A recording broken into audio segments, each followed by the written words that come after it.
A hybrid version of the famed Porsche 911? Oh yes, it's true folks, just such a thing has recently been spotted. What can we expect from this new car release? What are the specs looking like and how much will this cost? And for those with only passing knowledge, just what are hybrid cars and why are they so popular? We'll be letting you in on all of the details as the video progresses, so be sure to stick around to the end. What is a hybrid car and why did they pick up so much steam? Undoubtedly you have some idea of what a hybrid car is. You've certainly heard of them before if you're watching this channel, and they've been around in the zeitgeist of pop culture for quite some time now. But did you ever stop and wonder what the actual definition is and where it got the name from? Well, a hybrid car is called such because rather than relying solely on traditional liquid fuel, that is gasoline, or going whole hog into a battery electric or hydrogen-powered car, a hybrid actually uses two different fuel sources at once. Generally speaking, when people think of a hybrid, they think of a car that uses both gasoline or petrol of some sort, in addition to a greener alternative,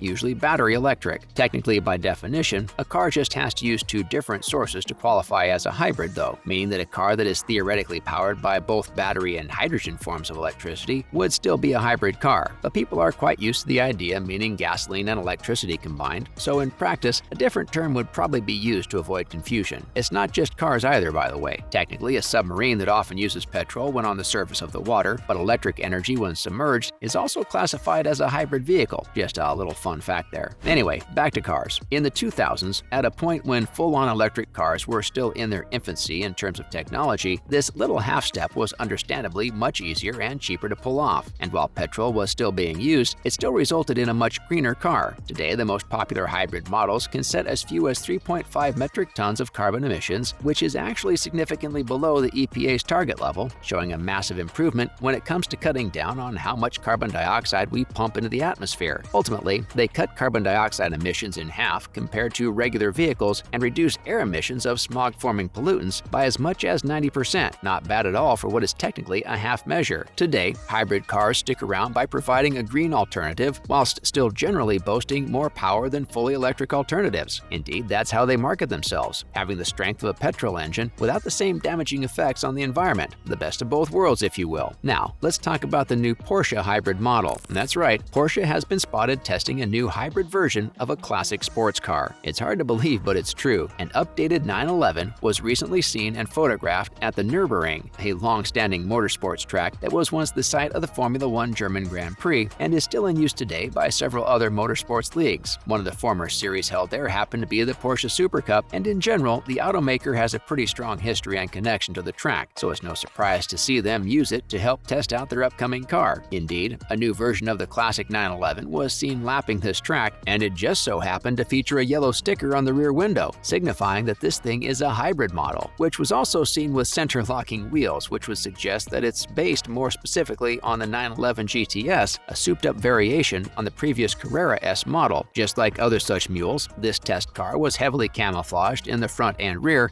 leaving many to think it's quite likely that this little midlife update will be sporting new details in these areas. This likely means some changes for the air intakes up front and the diffuser in the back, and of course some updates on the lights for both sides. These kinds of modernizations are pretty standard, but are often done without affecting the overall design too noticeably. So what kind of hybrid is this new car? We've covered at length in this video that a hybrid car generally fuses petrol with some electric alternative, but that it could in theory use any two sources. So what kind of hybrid is the Porsche 911 set out to be? Well, sadly that's a little tricky to suss out from mere pictures alone, but there's reason to believe it's a little different from its brothers. The Porsche Cayenne and Panamera have both been offered with hybrid models that use electric charging stations. However, it looks as though the rear-engine 911 isn't going to be sharing that distinction. It's actually quite unlikely to be sporting any PHEV batteries. PHEV stands for Plug-in Hybrid Engine Vehicle, for those who aren't aware, and instead looks as though it'll be taking inspiration from the powertrain sported by the 919 Endurance Racer instead, which uses electric power to assist the vehicle instead of wholly shadowing the petrol engine. This makes sense because packaging a PHEV drivetrain in a 911 would definitely be harder to pull off than doing the same for the larger Panamera and Cayenne models. The 911 is still a pretty compact little vehicle at the end of the day and is very much centered on driver engagement with an overt focus, so going for this alternative here isn't too surprising. According to Frank Stefan-Walliser, the board member who was once responsible for the 911 and 718 Porsche model lines, the move to hybrid power could be one that comes gradually, step by step in his words, according to a conversation conversation with Car Expert. Porsche is of course looking to meet the next batch of European emissions rules, which are expected to come out by sometime in 2026 or so. And so we've got a gradual process here where the first switch might be to a 48-volt mild hybrid system, something that allows the engine to switch between the two modes of fuel when appropriate. The engine would be switched off at lower speeds, but then provide a power boost once you get gunning. That leads us to our next question. What kind of boost can we expect from this hybrid model then? Walliser did after all go on to say that the first challenge that the team had to tackle would be to work out just how much of a boost any hybrid system might provide to the 911's already existing petrol engine. He put forth the question, with hybridization, just what is the right level to aim for? How much power do you put in for such a thing, and how much do you sacrifice to get to your end goal? He said of this, and I quote, "This is also not solved. In the automotive industry, we see different solutions, and we will see what our solution will be. Hybridization in general is something we are considering," end quote. Nonetheless, you can expect any hybrid out there to offer a solid boost to the outputs of the 3.0-liter turbocharged flat 6 for the 911 Carrera range. At the moment, the base Carrera is good for 283 kilowatts and 450 newton meters, whilst the GTS variant, meanwhile, sports a much more hardy 353 kilowatts and 570 newton meters. So I think it's fair to say that the expectation is something very similar for this new hybrid model of the classic 911, but of course, we'll just have to wait and see. When can we expect to see this model out in the wild, and how much will it cost? It's simply too early to answer either of these questions definitively. Sadly, at the moment, we can only speculate and guesstimate on things like this. We do know that this is gearing up for changes that are expected in 2026, so surely it'd be in production by then at the latest, right? But we don't really expect it to take quite that long. Given how previous such testing and release cycles have gone, it's expected to be available for purchase by either 2023 or 2024. As for pricing, that's even murkier waters. Hybrid vehicles are known to be pricier than their standard counterparts and can be as much as 20% more expensive. Applying that to the regular Porsche 911 costs, the price range could be $289,560 to $718,920. So yeah, don't expect this model to be cheap, but you probably already knew that coming in, right? But of course, that's all just projections. For the true price, we'll just have to wait and see. And that is all the time we have for today's video. Are you excited about the Porsche 911 finally getting a hybrid variation? Are you angry at me for using the word guesstimate in a video? I'm a little angry at myself, if we're being honest, so I totally understand. It's just kinda slipped out. Don't know what to tell you. Do you think you might be cruising around in a hybrid Porsche someday soon? Be sure to let us know your thoughts down in the comments below. And until next time, thanks for watching.